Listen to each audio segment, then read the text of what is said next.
1947 बंटवारा और आज़ादी फुल वॉइस ओवर स्क्रिप्ट। अगस्त का महीना 1947 का साल।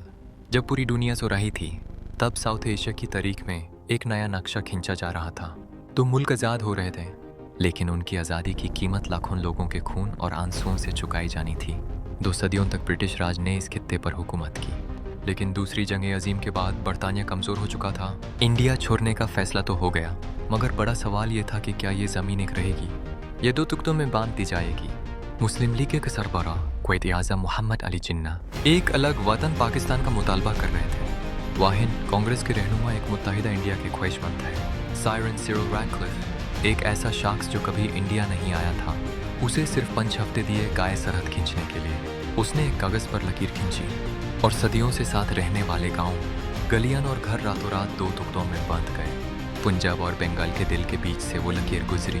14 अगस्त को पाकिस्तान और 15 अगस्त को इंडिया वजूद में आए, लेकिन खुशी से पहले दंगे शुरू हो गए। दुनिया की तारीख की सबसे बड़ी हिजरत शुरू हुई। लोगों ने अपने पुरखों की ज़मीन छोड़ दी। एक हाथ में बचा खुचा सामान और दूसरे में अपने बच्चों का हाथ।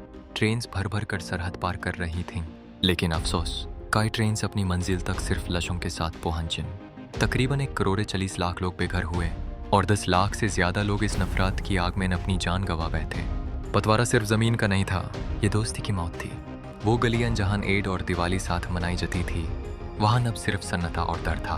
कई बच्चे रास्ते में बिछड़ गए जो फिर कभी नहीं मिले। कई बुजुर्गों ने सरहद पर अपनी मिट्टी को आखिरी बार चूमा और हमेशा के लिए आंखें मूंद लीं। आज 75 साल से ज़्यादा गुजार चुके हैं। दोनों मुल्क अपनी पहचान और अपनी तरक्की के साथ खड़े हैं, लेकिन आज भी दोनों तरफ के बुजुर्ग जब मिलते हैं तो उनकी आंखों में अपने पुराने घरों की याद चमक उठती है। सरहदों ने ज़मीन तो बांट दी, मगर यादों और जज्बात पर कोई लकीर नहीं खींच सका।